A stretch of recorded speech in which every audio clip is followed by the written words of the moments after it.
gatatu n'umwanya w'ikiganiro cy'isesengura makuru turagaruka ku makuru yavuzwe none. Kongo rero ibyo ngibyo nibwira ko ihita ibona ikarita zacu twasicanze neza wa mwenda wera w'u Rwanda twawe. Izo contre offensive irimo kuvuga ku gusubirana inyuma ingabo z'u Burusiya. Cyukuri urebye agatuza ka Ukraine nubwo washyiramo NATO ugashyiramo n'iki kuva kuwa mbere kugeza kuwa gatanu kuri Primo Media Rwanda. Twongeye kubasuhuza turabifuriza kugira ibihe byiza badukurikiye mu isesengura makuru rya none ku itariki ya 13 z'uku kwa 12 kwa 2023 Yves n'amahoro cyane. Kwambaye occasion d'Europe. Occasion de Chine. Hano bwa occasion ariko ni fast hand yo mu Bushinwa. Ntabwo ari Europe Intaliyani nasanze bihenda. Ubushobozi bwanjye muri no minsi buri mu Bushinwa. Abantu b'abanyaturikiya ngo ku myenda basigari bo ba mbere sinzi nsigaye mbyumva nabantu bo muri fashion. Ariko igisekeje hari umushuti wanjye nzi w'umusaporoge hano i Kigali. Yarambwiye ati ayo ngayo wowe utusiga tumamo mu Bushinwa ikoti n'ibiki. Tani Kigali mba ndifite ryo mu buzunguza 7 kandi ati tujya twose umunana. Ndagafata nk'editing. Nibyo se? Ndamubwira nti nge ntabwo nzajya kugura mu bazunguza ariko narabeshyaka. Nuko ntazaho nababona badufite mu ibanga rikomeye. Anyways umuntu uzava muri Amerika muri iyi minsi aze kutwandikira tumenye icyo azazana. Ushobora kuza nko mu matariki 23 nangahe atwandikira. N'umwanya w'isesengura makuru rya none turagaruka ku rubanza mu mizi rwa Aimable Karasira yavuze ko nta butabera yiteze Nyakso nabo bari bafunganywe i Burundi barekuwe naho imirwano ya FARDC na M23 muri Nyiragongo yongeye guca ibintu ni nako ku rundi ruhande Moise Katumbi yahagaritse ibikorwa byo kwiyamamaza. Muri Ethiopia ministri yafashwe ashinjwa gushaka guhirika ubutegetsi. Muri Sierra Leone wahoze ari president nawe nuko arakekwaho gushaka guhirika ubutegetsi. Hanyuma bwana Zelensky yavuye i Washington yerekeza i Oslo muri Norvege. Benjamin Netanyahu nawe ku ruhande rumwe ntabwo ari kurebana neza na mugenzi we Biden wa Amerika. Ni incamake y'amakuru make twarebye muri menshi yaranze uyu munsi tugiye kugaruka tuganiraho mu kanya nyuma yo kwamamaza. Korea Automobile High Technology Limited.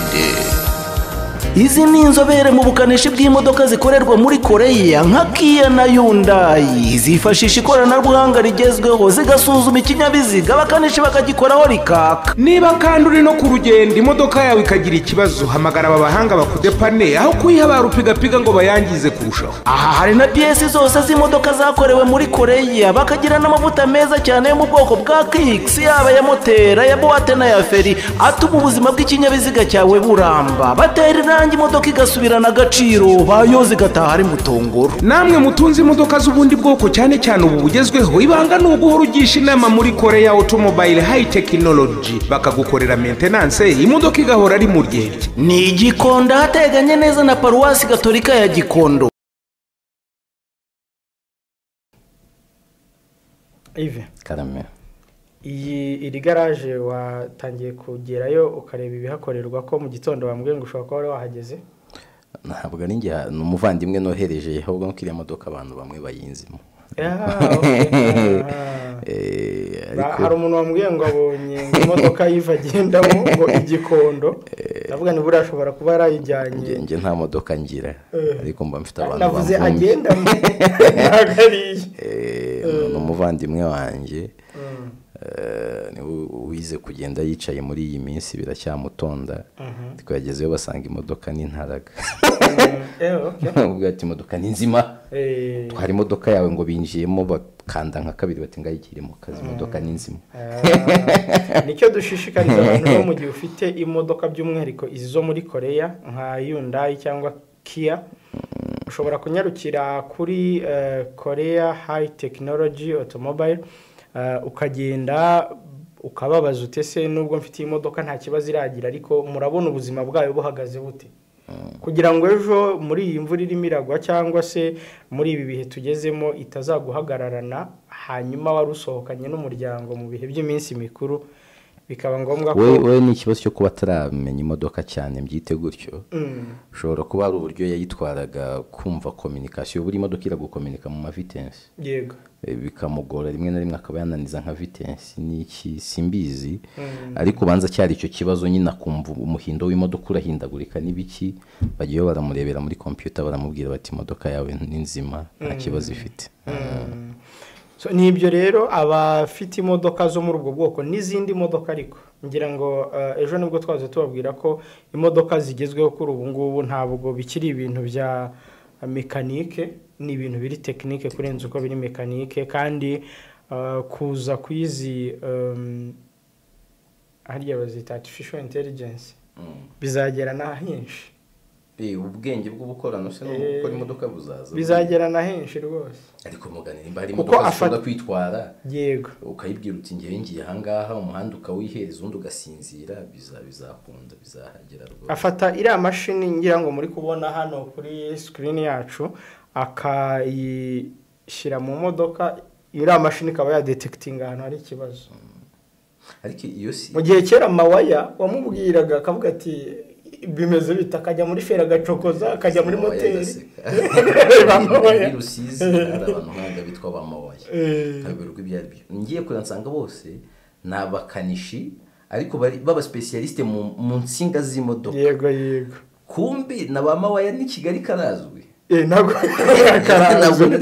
karazwi ku bantu cyane cyane bakunda gukoresha tuzi umushiti wanjye Hussein ni umukanishi w'i Rusizi uzi kubyinda cyane rero bamwita mawaya ubwo rero ni hari igikondo ni munyarukireyo Yves ngira ngo umunsi umwe tuzajyaneyo tujyanye kakandi karimo kagenda gasukuma ku buryo bwiza buzabanze bandikeho primo hoya gahunda dufite ku branding ase ko atari sawa cyane aho primo nibyo byiza kariye burani sawa gashyireho keretse mbu gitegereje kugura ya indi kariya kataragushimisha ariko buriya inka ya mbere ku bahanga bo gutunga inka cyangwa se abatunzi bazima inka wahereyeho buriya niyipfuye ntibayirye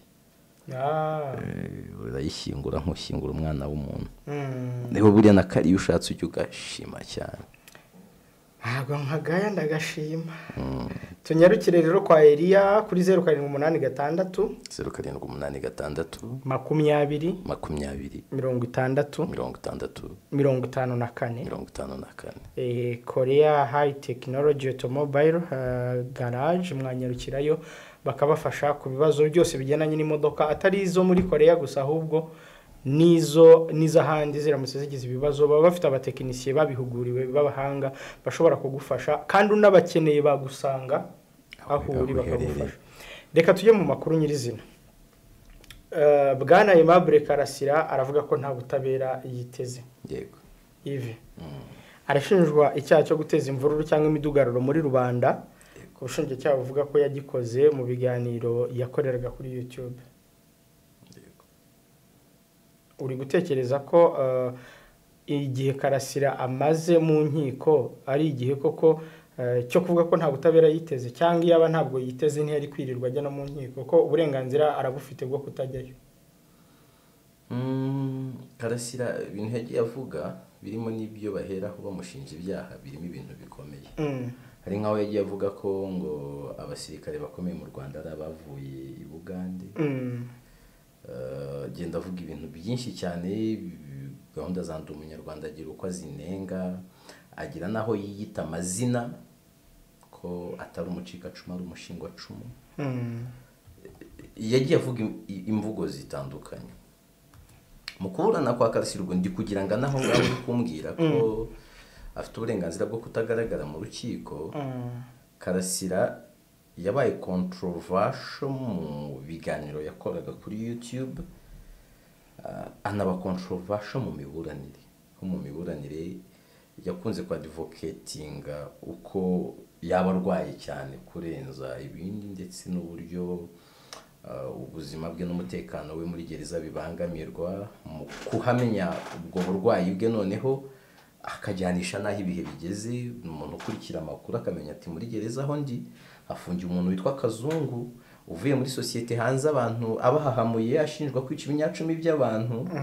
ati rwose ndota nshya kuri ubu akavuga ati nta butabera niteguye, ntabwo ari ubwa mbere abivuze. yego ikintu cyo kuvuga ngo afite uburenganzira bwo kuba yaza cyangwa ntaze, ndabibona nko kuba yaba yihombeje kurushaho, kuko nibura kukuburanya hari icyo uvuga, bavuga ibintu ukabyopoza, nibwira ko biroroshye kurenza kuvuga uti n'undi nta butabera niteze ndagiye. Abantu ntibakabyitiranye na kuriya kwa Rusesabagina. yego Rusesabagina yari afite ibindi byiringiro, nibwira ko bitandukanye n'ibyuye. Ashobora kuba yari afite n'izindi briefings zitandukanye n'iza Karasira, avuga ngo uburyo bwiza kuri we buri mu nyungu ze no gukomeza kuburana, ahubwo agasigara hibazwa ngo Karasira washyize imbere ko arwaye, bikagira igihe abantu navuga ngo muri court of public opinion abantu bizeraga ko byanze bikunze Karasira yabarwaye, ariko mu mpapuro zo kwa muganga bigaragara ko afite ubushobozi bwo kuba yaburana. Igisigaye no kwibaza ngo Karasira cyangwa se Professor Niga nkuko yamamaye urubanza rwe uyu munsi kimwe mu byo yabwiye urukiko nuko ngo yaje mu rubanza rwe agira ihungabana. Uyu mugabo ikintu yakomeje kwisirisimbyaho no kuvuga mu rubanza rwe cyuko agira ihungabana ni ikintu abaganga bagiye bavuguruzanyaho muri raporo bagiye batanga. yego Hakaba bemeje ko kuko ibyo bibazo bifite, hakaba n'undi waje avuguruza. ntabugeze ahakana ko Karasira yaba yaragize ikibazo cyo mu mutwe, ahubwo degire zacyo nizo ziri debatable. Bamwe mu baganga bemeza ko Karasira yabanza akavuzwa, ikaba raporo ya mbere yatewe utwatsi, abandi bagasanga afite ubushobozi bwo kuba yakomeza kuburana. Iki nacyo ngira ngo no mu rubanza rwa Kabuga Felicien ngira ngo hari abakomeje kubigaruka ku munsi w'ejo, nahoze mbibona ko kuba taraburanye nabyo ubwabyo bidashimishije bitanahagije, kuba haravuzwe ko nta bushobozi bwo mu mutwe afite mu bijyanye no kuba yaburana. Ngira ngo iki kintu cy'ubuzima bwo mu mutwe ku bijyanye no muri Afurika tugomba kuba hari uburyo tukigifata bitandukanye n'ahandi. Nibwira ko yego at one side, ariko nanone hatekereza ko ari ikintu gikwiriye kuba universel, kubera yuko atari kuvuga ngo kesi ya Karasira. Yego twe niba handi bashobora no kuba icyo kintu gikomeye kure cyane gihabwa agaciro kurenza twe, ntabwo nibwira ko bafite abantu bafite ibibazo byo mu mutwe kuturusha. yego ibibazo twebwe uyu munsi abanyafurika muri rusange dufite byadutera guhungabana mu bitekerereze, bo bamaze kubyova kaminga mu myaka yashize. Bamwe muri bo bafite ibibazo by'ihungabana, harimo n'ibituruka ku murengwe. Buriya hari ibintu bishobora kugutera guhungabana nk'umuntu ukaba udizavinga kugirirwa impuhwe, ariko muri bwa buryo bwa kinyarwanda umuntu akaba yavuga ngo urizise. Umuntu wahungabanye kuko yaje gusanga mu byo akeneye by'inyongera harimo urumogi, atari urumogi yagiye kunywa kubera amabura kindi n'ibiki, agasanga basic needs arazifite, ariko akavuga ati rero ngomba kugira n'ibindi bintu nkonsoma bijyanye ari urwo yikururiye. yego wanyweye ibitabi bindi, wanyweye ibiyoga birenze, none ejo mu mutwe bikanga gufata ibyemezo biri rational bikagorana. Nk'uwo muntu hari uburyo akwiriye impuhwe, ariko nibura mu kinyarwanda kwa kundi tuvuga ukavuga ngo arizize. Hariya bafite benshi nk'abo kurenza abanyafurika, kuko busanga hari ibintu biri basic udashabuye kubyishakira amaleta yaba arabiguha. Twe rero kuvuga ngo natwe byakabaye n'ikintu kiba universel tukabyitaho, byajya binaba pressure cyane ku bayobozi ndetse n'abashinzwe ubuzima bw'abantu. Kuvuga for example nko mu Rwanda, nimba bakubwira ngo umuntu umwe muri batanu mu mutwe ntabwo biri tayari neza, ubwo keta bisobanura ko abo dufite bafite santé mentale mu Rwanda itameze neza bari mu mamiliyoni, bararenga miliyoni 2. Donc muri gereza hari bangahe muri zo miliyoni 2? Nabwo umuntu yatebaza uti yego muri gereza ni bangahe bari hariya barembye? Yego ariko uyu munsi bari gukurikiranwa n'amategeko. Icyo cyo kuba hari amadegre ndabyemera, ariko ko indi ndwara ikura nibyo birakura. None niba ubushakashatsi busanzwe bwerekana ko umuntu uri muri gereza ubwabyo bishobora kumuhungabanya, nimba yaranafite ihungabana rigakura, abenshi basohoka barahungabanye cyane. Ari nayo mpamvu bituma bamwe baza gufitinga muri societe bikanga. Ibyo byakabaye ari nk'ikintu rimwe na rimwe kirazishinga abantu, bavuga batariko ni ibihe bibazo dufite muri societe yacu bishobora gutuma abantu mu mutwe bizamba. Hari ubushomeri bukabije bikabuza abantu ibitotsi. Yego Ese hari ibiyobyabwenge byinshi bikabuza abantu ibitotsi. Ese domestic violence imeze neza nako irakabije abantu bakabireba igiciro ku isoko se divorce ese umuryango uriya divorce ni akantu gato mu bibazo bibangamiye umuryango uzi kugira umuntu uzi ko divorce iri mu bisubizo ariko ku bana ibyo ni kuri mwebwe bakuru muzi ibyo murimo muzi n'ibyo muri gupfa hanyuma ku bana urumva ari igisubizo ku bana nabwo hari igihe igisubizo buriya ku mwana wo kugira ngo umwana ajye ahora abona papa we na nyina baryana ibipfunsi by'ijoro batukana ku myanya y'ibanga umwana atanaza akayumvira mu ivanjiri babwiriza baragaye bakubitana amacupa bagira iki burya yabona baratandukanye kuko hari igihe agira amahirwe agakurira mu bindi biganza atabona ibyo kurya kuko hari igihe izo ngo zijya kudivorusa n'umwana batanabibona n'ubundi ntabibone bihagije ariko uwo akabona discipline ntabwo nishimira umwana udakurira mu biganza by'ababyeyi ariko hari ingingo zibanye nabi zica abana kurenza kubarema uzabaza abana benshi bakuriye mu ngo zibamo violence cyane uzasanga nabo batoroshye uzabirebe cyangwa nunabona n'umuntu w'igisazi giharamagara ikirumbu ubundi gukoresha amagambo akomeye kugira nsegura ibyo bintu uzamubaze yatuje kuko nta muntu bijagura buri gihe maze utari ko nk'iwanyu wakuze ute nubona hatarimo ingaruka z'uburyo yakuze niko kurazabure nyine rero icyo kintu cy'ubuzima bwo mu mutwe nicyo twari dukomojeho ariko ku rundi ruhande Karasira yasabye urukiko ko ruzafata umwanya rukareba video ubushinjacyaha bushingiraho bumushinja ibyo akurikiranyweho mu rubanza urukiko rurabyemera byaba ari byiza cyane abacamanza bavuze ko bazafata umwanya bagakurikirana izo video rwose shene y'isi iracyabaho harya reka turebe ntekereza ko ikiriho iyo ndishuwa ko itakiriho iyo ntekereza ndishuwa ko itakibaho ni ya Cyuma Hasani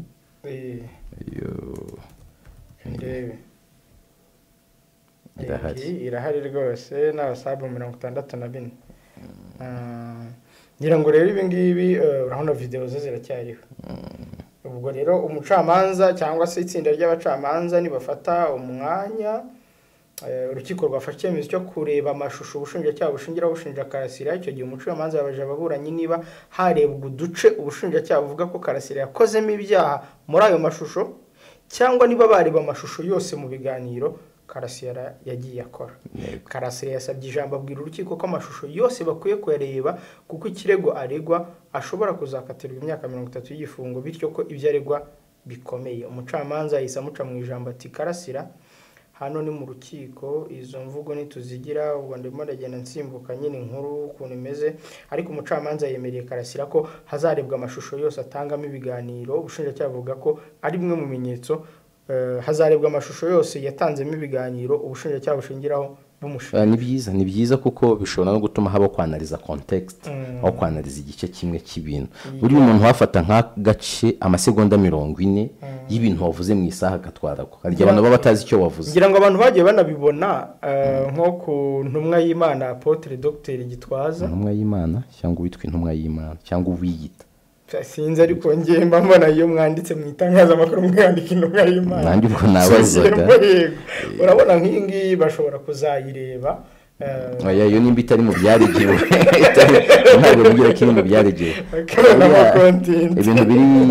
ibintu biri artistique kujya kubiregera umuntu nje ntabwo mbyemera sibona ari hari nimuzaniye ni ati we ndayizi yego nuko rero muri makeya tunyarukire gato kuri Nyakso twakunze kubigarukaho ko afungiye i Burundi ngira ngo mwumvise na wa mugenzi wacu ukorera mu gihugu cy'u Burundi ko yabitubwiye dusobanurira ko ngo we nabo bari kumwe ubwo bari barimo bafata amashusho umukuru w'igihugu cy'u Burundi nyiri cyubahiro Evariste Ndayishimiye yanyuzeho bakababwira bati muve mu nzira ntibahigama ngo atambuke hanyuma bikangombwa ko bafatwa bagafungwa ariko inkuru nziza nuko barekuwe yego ku munsi w'ejo mu kiganiro Primo Media Rwanda twagiranye n'umuvugizi wungirije wa guverinoma y'u Rwanda reka turebe uko yasubije kutumubajije ku bijyanye no kuba bano bagabo u Rwanda ni wowe wari wabikomojeho ku munsi wabanje uvuze uti guverinoma y'u Rwanda cyangwa leta y'u Rwanda yakaba ikurikirana umuturage wayo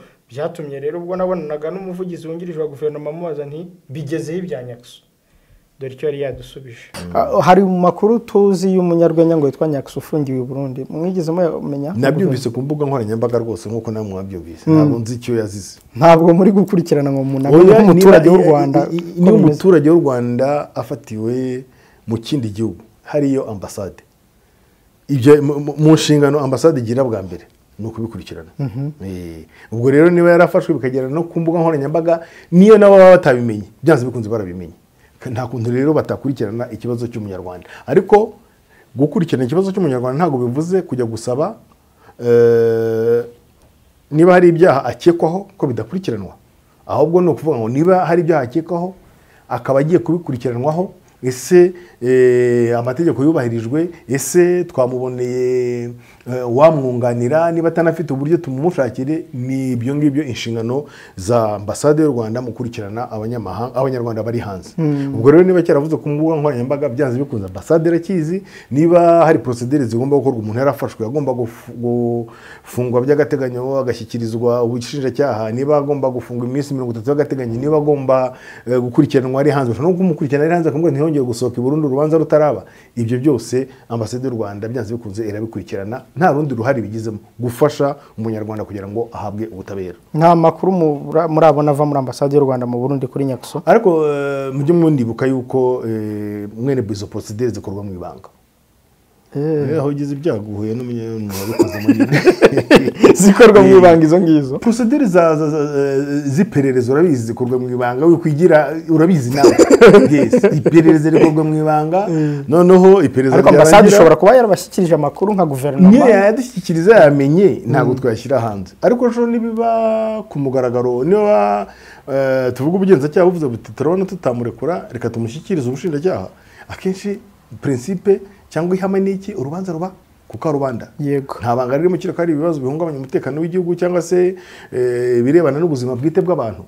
Icyo gihe abanyamakuru bazajyayo, nawe ushatse wakwambuka ugasaba autorisation kugira ngo ujye gukurikirana urwo rubanza. Icyo gihe byagiye hanze byavuzwe, icyo gihe twabiganiraho. Ariko igihe uvuga umuntu yarafashwe arakekwaho icyaha runaka, iperereza ririmo rirakorwa, principe ihame nuko iperereza rikorwa mu ibanga kugira ngo hatagira n'uribangamira.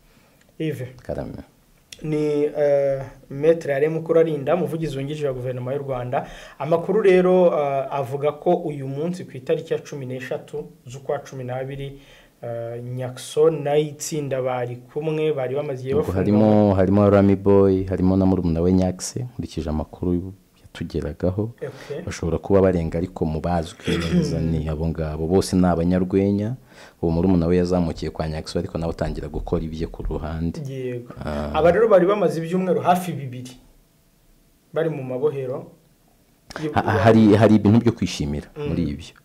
Hari ukwishimira icyambere ko barekuwe, gereza wayifuriza uwo wanga. Yego, nabwo bumwifurije nabi cyane.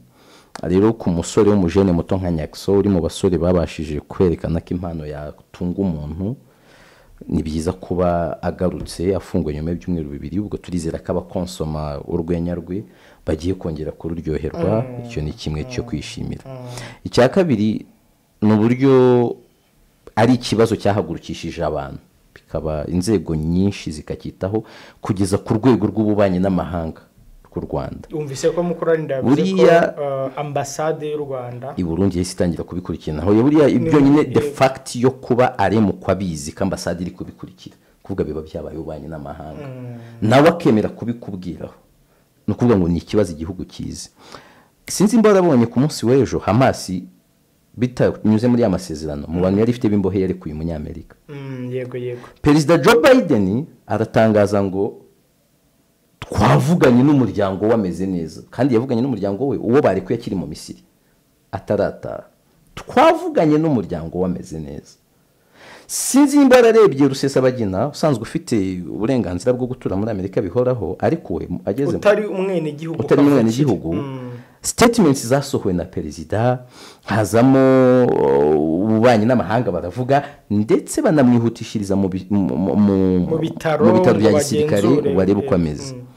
Iriya ni message ikomeye yo kwerekana ngo umuturage wacu ninde, kandi ntabwo ari message ibihabwa umuturage gusa. Ntabwo ndi kuvuga ngo ku banyarwanda kuba yafatwa gutyo bizahinduka ikintu cyatuma yitwara uko abonye. ni ukwishimira ko inzego z'u Rwanda zabihagurukiye zikareba umunyarwanda wacu ameze gute, nta nubwo ari n'ubwa mbere. Ariko ndavuga ngo biranakwiriye ko nk'uku nguku tukabona nk'ejo Nyakso ageze mu Rwanda, sinzi imba yahagurutse cyangwa azabaza nyuma, cyangwa i Kanombe kureba niba atarakorewe toca.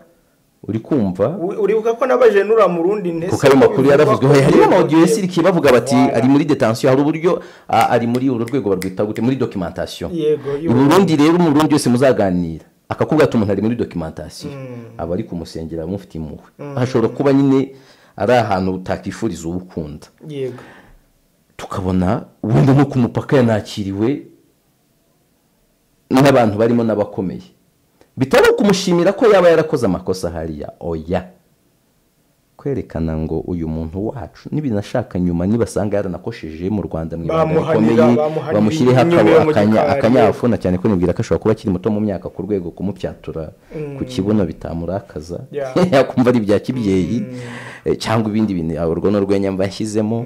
Ariko ako kantu ko kwerekana ngo umunyarwanda afite dignité. 2017 Perezida Kagame ari kwiyamamaza, hari aho yageze aravuga ngo umunyarwanda akazi ni don't touch.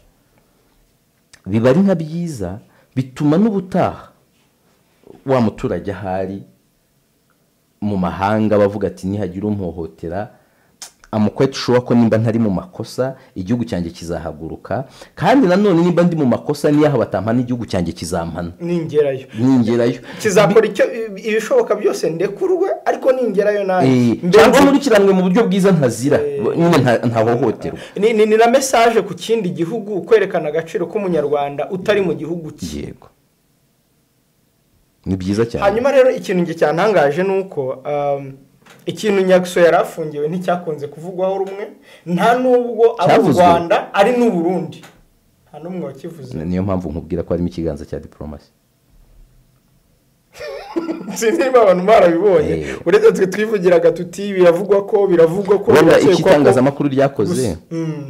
Tunashimira abantu nubwo rimwe na rimwe space zabo ntakunda kuzemera, mba nzumva mu bunyamwuga budahagije, ariko ngiye nshimira umuntu wese nyine ufata ikintu kiza kugira abantu gifasha andi makosa agenda akosorwa nyuma.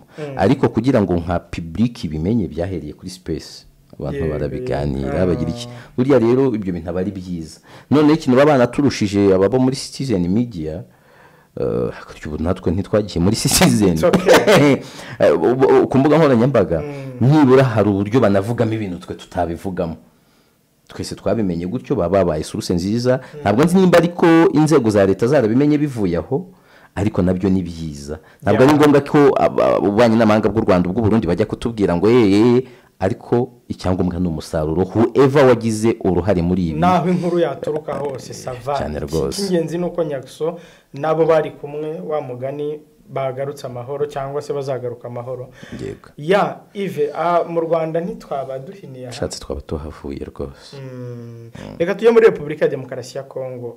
Ejo nibwo twagarukaga ku bintu by'agahenge. Leta z'Ubumwe za Amerika zavuze ko amasaha 72 M23 iratubwira iti ariko nubwo ibyo byitwa agahenge ntako bakurikije, baturasheho na mu gitondo baturasheho, imirwano ro yongeye. Urimo uracurika ariko amagambo ya Canisius yavuze ati twe tubivuna kinyamwuga.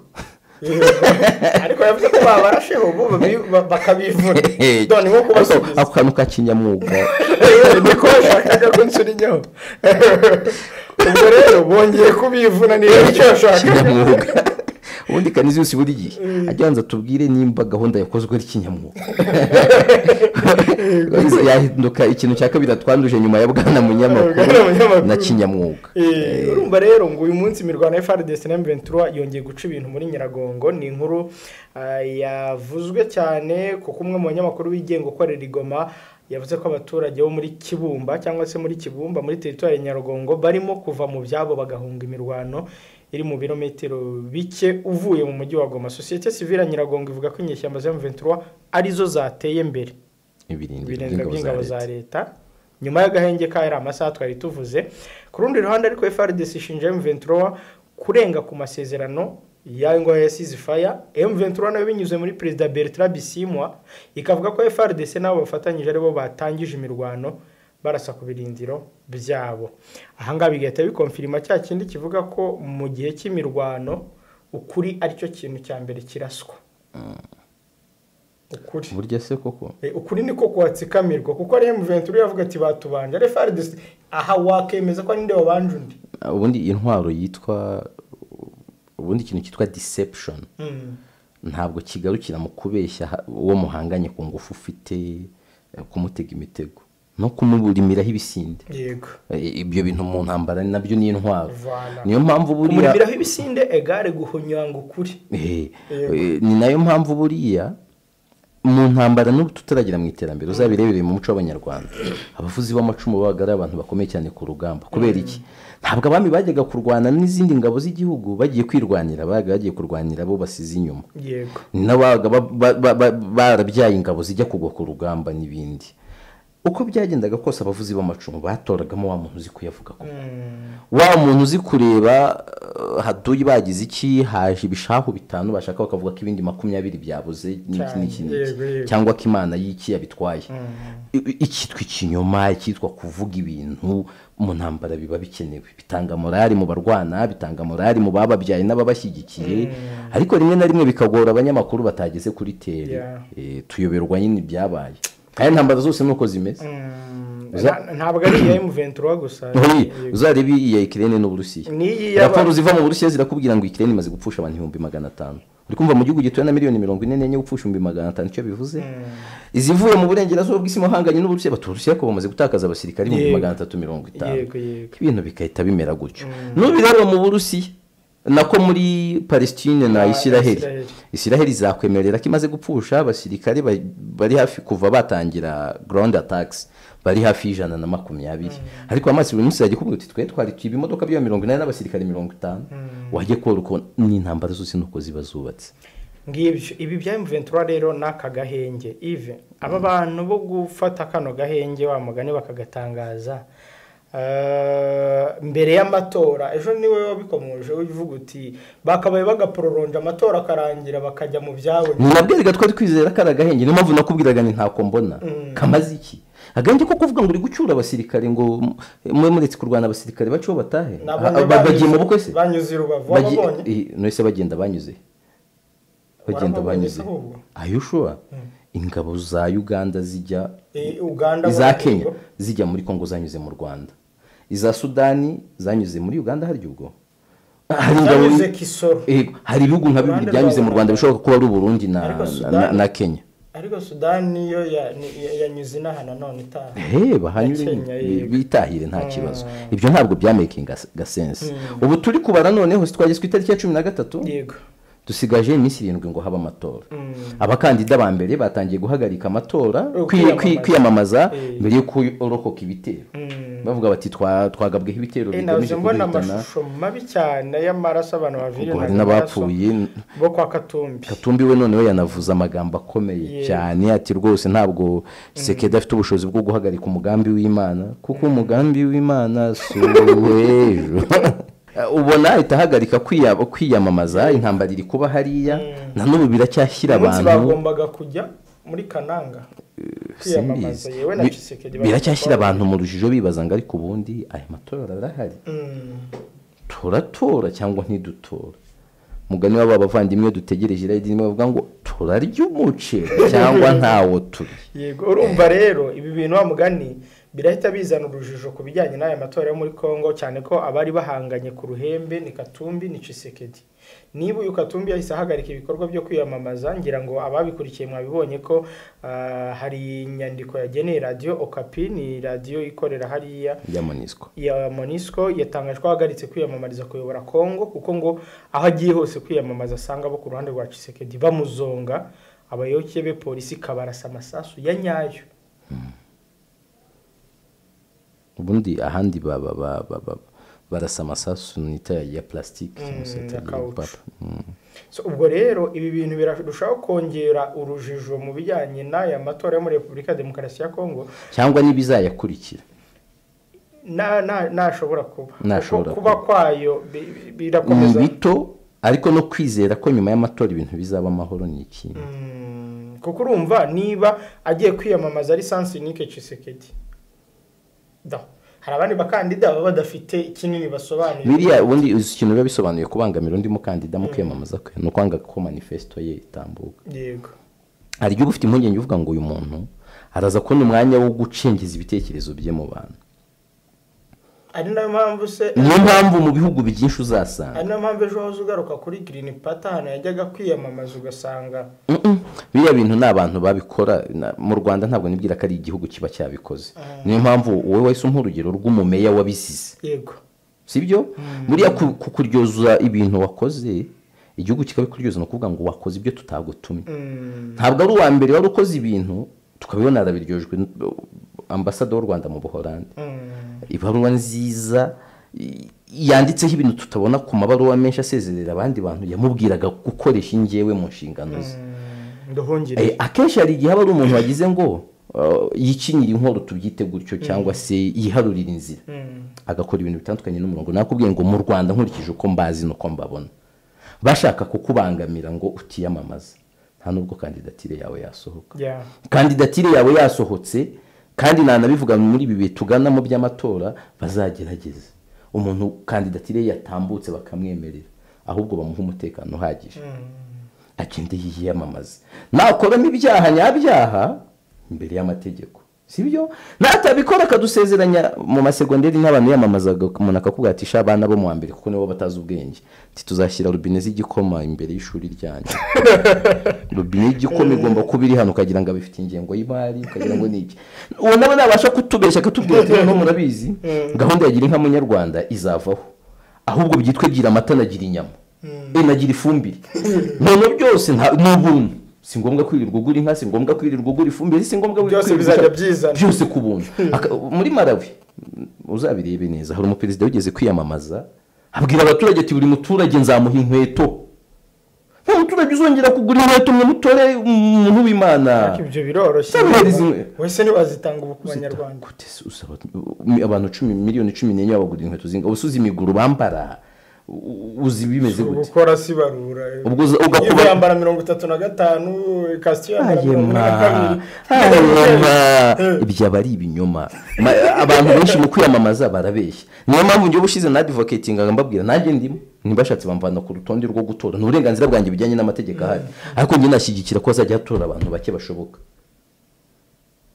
byanashoboka nko mu Rwanda turi miliyoni 14 13 zishyira kuba 14 hakaba hari nk'abantu 1000 gusa bizweho neza batekerejwe neza bazajya batora nanjye bakantorera bizagerwaho icyo gihe kuko nta waruzwa amatora ya perezida n'ayo abadepite yahuzwa. hari n'igihe kizagera tukajya tubyuka twavuga ngo uyu munsi ni amatora ya perezida aratorwa n'abadepite 80 bahagarariye abantu mu nteko kandi tukanabyubaha bikanarangira gutyo ntihagire n'umuntu rwose tugasigara twibaza duti muri analize zacu ziri ku rwego rwacu takose koko uriya n'uyu cyangwa n'uyu nguyu tukikomereza. Tshisekedi rero n'uyu mugabo Katumbi ntabwo uri gutekereza ko ibiri gukorwa kubera ko Tshisekedi yatanze ibwiriza cyangwa itegeko ryo gushwiragiza. Katumbi adabishinja Tshisekedi ariko unarebye imvugo z'abanyapolitike ubwabyo zishobora kwensita ibibazo mu baturage. Niba Tshisekedi yarakomeje kubwira abanyekongo ko yari umunyamahanga sibyo ibyo avuga biba bigaragara ariko uyu yita umunyamahanga nawe arabyumva ko ashobora kwitwaza ashobora no kuba ibi ngibi ari kubyikorera anabikorera abarwana ntabwo yakicira abantu muri politiki dorabwiye ishobora kuba kuri Katumbi bashobora kwireba tubwo bimeze gukeka mikoresha nk'iturufu sibyo yo kugira ngo nkurure amarangamutima y'abantu n'impuhwe mpagaritse no kwiyamamaza ubwabyo kwiyamamaza ntibiri sefu ariko nivuga ngo ndanabihagaritse kubera ko umutekano wanjye ugeramiwe kubera Tshisekedi nehe kuki atabyikorera akabigereka muri politike nabyo birashoboka ntabwo ubwo bushobozi nibwira ko abufite ntabwo bwira ko kubera iki ntabwo nibwira ko abufite Katumbi ntashobora gukorera uburyo bwo gushwiragiza abantu mu bihugu byo muri Afurika iyo utavuga rumwe n'ubutegetsi none ukaba uri umuntu ukomeye nk'uyu amaso aba akureba n'akuri inyuma ukuntu abangana byonyine ko utavuga rumwe n'ubutegetsi cyangwa ufite n'igitekerezo runaka bashobora kugira ubyutse ejo mu gitondo ukumva Tshisekedi aravuga ati biriya bintu Katumbi ari gukora niwe uri kubyikorera nareke kubeshyera inzego ubwo byeta bikurikiranwa no kubona umubare w'abantu benshi batawe muri yombi nibiki ariko icyiza byabibanjirije icyo byerekana byonyine amagambo ya Tshisekedi ubwayo n'umuriro kuri Katumbi. Ayo magambo bishobora no gutuma ahubwo abandi banabikora atabatumye kuko atatekereje neza uburemere bwabyo. Ntabwo Trump avuga ko yibwa amatora n'imyigaragambyo ntiharazi ko abantu bari bubyukire kuri Capitol, cyangwa niba yaranabizi ntiharazi uburemere bw'ibiza kwangirika. Rimwe na rimwe niyo mpamvu bakubwira ngo abanyapolitike niba umuturage usanzwe akwiriye gucunga ururimi rwe inshuro 7, umunyapolitike akwiriye kurukaraga inshuro 7 ukubye izindi 7, kuko umuturage usanzwe nka Kideyo ashobora kwivugira ibintu bisanzwe, yavuga ibintu nyine bikaba ari biba kabizira wenyine. Ntawe tuzi umugore umwe wihaye kuvuga ibintu iminsi ngahe gusa bikamubera ibibazo idamange, sibyo? Ariko ari nk'umunyapolitike ubivuze, ari nka minisitiri runaka uvuze nka ririya jambo, uza abantu bahita babyubaha bakanabikurikiza. Uri kumva uzi kuri umunyapolitike ukomeye, watch your tongue. Reka tuzabe tureba amatora muri Repubulika Demokarasi ya Kongo nk'uko bivuze, biracyari ikibazo azaba ntazaba, nanaba n'iki kizayakurikira. Kiliziya Gatolika yo yavuze ko ibona ko komisiyo y'amatora idafite ubushobozi bwo kuba yategura aya matora completely kandi ko itazamanaginga ibizayakurikira. Hanyuma ku rundi ruhande umuryango umwe bw'Uburayi nawe indorerezi zawo ntabwo zizagaragara muri aya matora. Tuzaba tureba icyo iminsi duhishiye. Mu kanya nawe mvuga ngo ikikunaniye cyose ugitega igihe. Muri Ethiopia minisitiri yafashwe ashinjwa gushaka guhirika ubutegetsi bwa Abiy Ahmed.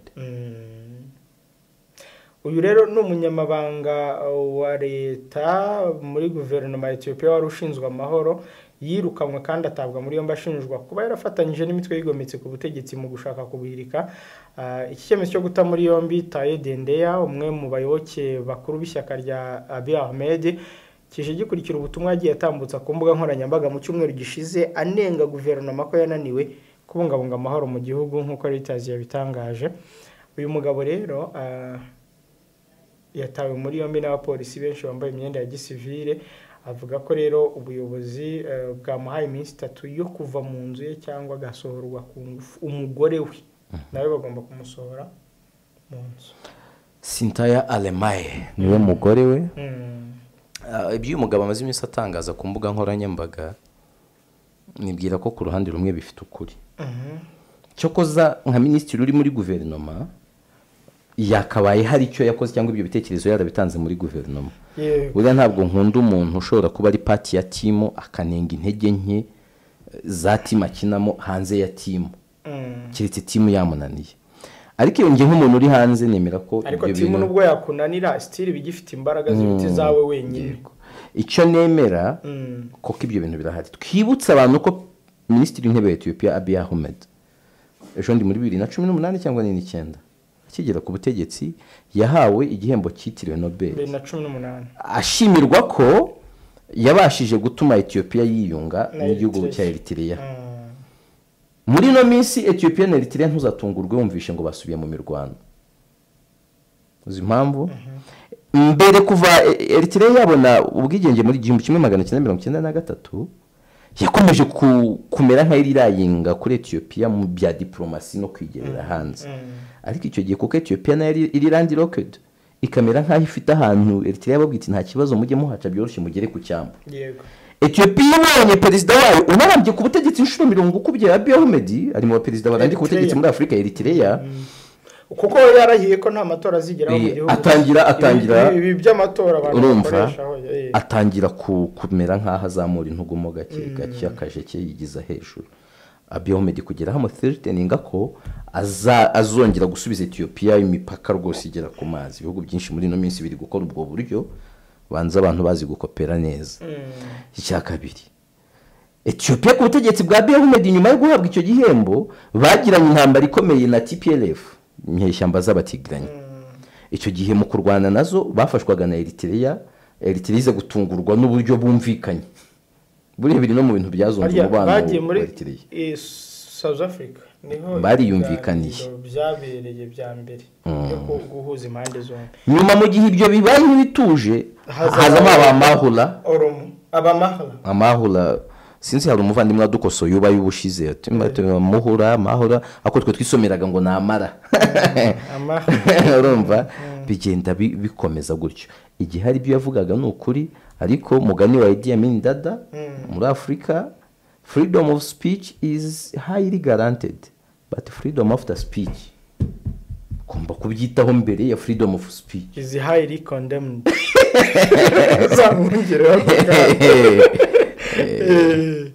so nibyo rero na muri Sierra Leone ngo waza ari perezida arakekwaho gushaka guhirika ubutegetsi ni Ernest Bai Koroma waza ari perezida wa Sierra Leone ubyemejwe ko ari mu bakekwaho kuba umwe mu bateguye umugambi wo guhirika ubutegetsi bw'iki gihugu mu kwezi gushize ariko urapfuba tariki ya 9 z'uku kwa 12 nibwo ubutegetsi bwa Sierra Leone bwatangaje ko Koroma wayoboye iki gihugu imyaka 11 afungiwe kugira ngo ahatwe ibibazo ku bijyanye na kudeta byavugwaga ko yari yateguye ku manywa nahoze nganira n'umuntu w'inshuti yanjye mubaza turimo tureba ibya Repubulika Demokarasi ya Kongo nti Kabila ubu ngubu biti mu gihe muri Kongo bivugwa Kabila arasa n'udahari umuntu wabaye perezida w'igihugu yakiri mu gihugu nta kintu abantu baba bagomba gutekereza kindi mu bihugu cyane cyane byacu byo muri Afurika aba umuntu wa mbere wo kwikanga akubijyana n'ingufu afite iyo umuntu aba ari mu gihugu nta ngufu afite ubundi rega kuvana umuntu ku butegetsi ibintu ni bibiri uzakorana nawe abumwizerwa uzamuca intege diplomate niwe waririmbaga ngo azabaca ingufu zo gukompoza abasigarana izo gufana ukamusigira ingufu ukamuca ingufu zo kukurwanya tukamusigira duke two gukoma amashyi cyangwa ukamubwira uti funga kinyo sipendi nini barya babyita gutura urusaku uri kumva ubitwari gutyo rero nka Kabila ubona ko the guy is still strong urebye na dutero shuma yagiye agabwaho twose twagonze igikuta the other thing Kabila no musirikare my friend he's an experienced president former president a son of a president umusirikare noneho muri lobbying zagejeje Tshisekedi ku butegetsi afitemo ikiganza yego ubwo ariko tuhise tusa nk'abagarukiye kuko nimvuze impamvu UNC Bai Koroma turahagera ijambo rye riracyumvikana hariya umuntu wo mu bintu bibiri critical uriya absence utazajya ugira ngo na absence hari yabari inyuma ari gucungira kure cyane arebe biba nimba bigana mu byo ashaka cyangwa mu byo ya profit ariko none haba ari mu bwirinzi mu bintu nk'ibi nibwo burya abantu baguhungabanya neza cyane ubwo rero n'uyu kuba ashinjwa gukora kudeta nawe yayoboye Sierra Leone imyaka 11 ubirebe muri Afurika ni kanga mu perezida yavuye ku butegetsi akagaruka aba perezida benshi bavuye ku butegetsi ntibacibwe ingufu cyangwa ngo bo bazice cyangwa bo bemere kuyoboka bagiye bagerageje kugaruka reba Denis Sassou Nguesso ibyo yakoreye Pascal Lisupa yego muri Brazzaville ingero ni nyinshi ubwo rero uyu nguyu muri Sierra Leone nawe bivugwa ko ashobora kuba yaragize uruhare muri ibi ngibi nibyo gutegereza abantu bakareba ibyo byerekera cyangwa bakaba ari kumwikiza babona afite aspiration zo kugaruka nabyo nibyo korera cyane ko perezida ashobora kuba arimo aracika intege akavuga ati reka nshaka mbihirikiraho nzabone ibyo nitwaza Yves mbere yo kujya kwa Netanyahu reka turebe bwana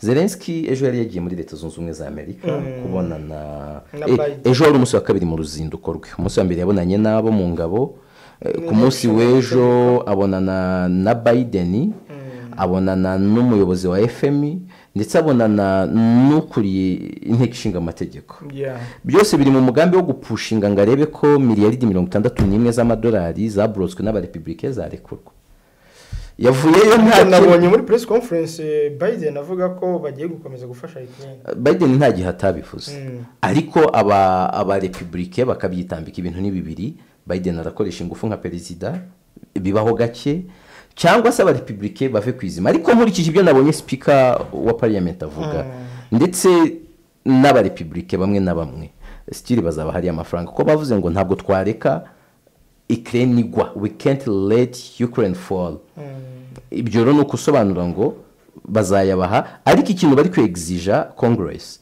natwe ubusabe bwacu ku mupaka wa Majyepfo muri Mexique murabwumva cyangwa ntimubwumva ibyo rero ukabona ko ni ku Majyepfo muri Mexique barasaba ikibo ni rwa rukuta cyangwa se gushyira politiki isobanutse ituma immigrants batinjira mu buryo butaboneye ibyo nibikunda ushobora kubibona ejo bundi Ukraine yahawe imfashanyo ariko ubwo tunabivuga gutyo yavuye itajya muri Oslo ari kubera inama ya Union Européenne irimo ibihugu bitandukanye. Oslo ni muri Norvège naho yagiye yiteguye kuba convincinga kugira ibyo bamufasha. Bagomba kumuhereza hari kimeze nka plan B umugambi wo kugira andi mafaranga bamuhereza atandukanye n'yari yatanzwe mbere agera kuri miliyari 50 z'amadolari nimba ntibeshye. Ayo mafaranga rero impungenge zihari zikomeye ni igihugu cyitwa Hongiriya. Hongiriya iri kubabwira iti toka kure ntayo bazabaha kandi ifite veto muri Union Européenne. Naho rero bihari amaze iminsi amarobi perezida w'Ubufaransa baganiriza Amerika ihamagara ntawe uramenya. Ubwo bigahurirana nuko n'ibitero bitoroshye cyane ku gihugu cye. Harya bu misile balistike zirimo zirakoreshwa cyane kuko no mu byo yavuze Oslo yasabye ko babahereza ubwirinzi bukomeye bw'ikirere kuko ngo ibitero bimeze nabi kandi bari kurasa ibikorwa remezo by'ingenzi birimo n'ibitanga ingufu yego. Ive Netanyahu na Biden bo biteko mbona barimo bararebana y'ingwe barapfa ko Biden yarimo arabwiranye Netanyahu ati nudahindura politike y'uburyo uri gukora ibikorwa muri Gaza biraza gutuma amahanga agenda kuvaho kandi nitutabona badushyigikira ibi bintu bya amahanga yamaze kuva kuri Israel igihari Israel isigaweho n'ibihugu bike birimo n'ibidafite ingufu. No kuvuga ngo Israel isigaye kuri leta zunze ubumwe za Amerika tubyitegurire. Ugiye kubara ejo habaye inteko rusange ya Loni yatumijwe mu buryo budasanzwe bigizwemo uruhare n'ibihugu bya Afrika Mauritania na Misiri wanza twe twabigarutseho. Iyo nteko rusange yaje kuvamo amatora yo ategeka Israel gutanga ceasefire hariya. Ibihugu 153 nabuze mbibona ariko byemeza ko birimo n'u Rwanda ntabwo uyu mwanzuro ntabwo ari itegeko ntabwo ari itegeko birimo n'u Rwanda bategeka ko itanga ceasefire. Ibihugu bigera kuri 23 nimba ntibeshye byifashe ibigera ku 10 nibyo bishyigikiye ko Israel itagira ceasefire birimo n'ibihugu byo muri Afrika nka Liberia n'ibindi biki. Mu bihugu byatoye ko Israel itanga ceasefire harimo ibihugu bisanzwe ari abambari bayo na leta zunze ubumwe za Amerika. Muri ibyo bihugu harimo Ubufaransa, harimo Ubuyapani, harimo Ubuhinde. Tuvuga ushyiraho akantu kameze gutyo ugashyiraho akadomo kavuga ngo bishobora kuba bitoroshye. Ni nayo mpamvu Biden bwa mbere nibwo bwa mbere yakoresheje ijambo ryitwa indiscriminate killing ko aricyo Israel iri gukora. Ni nko kuvuga ngo arayishinja gukora ubwicanyi bukomeye kandi butarobanura cyo ko ziri jambo nanone kurikoresha na amahirwe kuri Israel ko rirayamururaho icyitwa genocide. Na gatekinike ka politike na diplomasi gashobora gutuma ibyitwaga genocide byitwa mass killing. Ngibyo muri make Benjamin Netanyahu arimo arasaba n'abahamasi kurambika intwaro hasi. Yatangiye avuga ati tuzabarimbura tubatsembe mwese none nibazirambika barajya he? Arabababarira arabatsemba ntawamenye. Ku munsi w'ejo tuzagaruka mu kiganiro cy'isesengura makuru reka dushimira abari badukurikiye Yves. Bakoze cyane nawe naho ku munsi w'ejo mukomeze mubane natwe mu bindi biganiro. Mu ivuriro Everlife nahivurije umwijima mpivuriza n'iby'amabanga y'abashakanye bankoraho riraka n'abahanga pe. Nyuma yo kugira ikibazo cy'imisemburo mike bandangiye ivuriro Everlife ndarigana baramfasha icyo kibazo kirakemuka. Nyuma naje kujyana n'umubyeyi wanjye afite ikibazo cya hypertension ubu ngubu ni muzima. Nashishikariza abantu bafite ibibazo by'imisemburo bigatuma batabyara bigatuma imihango yabo itaza neza nkuko bikwiye kuba mwagana ivuriro Everlife bakabafasha. Murakoze cyane. Ivuriro Everlife rikorera Nyabugogo rimaze kuba ubukombe mu Rwanda no hanze yarwo mu kuvura indwara bakoresheje imiti y'ibimera kandi itunganyijwe neza mu buryo bw'ibinini, poudre cyangwa liquide. Hari abadogiteri batandukanye bagufasha kandi cyiza nuko aho waba uherereye hose ku isi imiti yakugeraho cyane ko bakorana na DHL. Mu ndwara bavura twavugamo nk'iz'imyororokere zose, kurangiza vuba no kubura ubushake, indwara zifata abadamu zose, igwingira ry'igitsina, indwara nk'umwijima, diabete, amara, igifu, asima. Abifuza kuva ku biyobyabwenge nabo barabafasha. Ku bindi bisobanuro wahamagara cyangwa ukandikira muganga. Everlife, icyizere cy'ubuzima.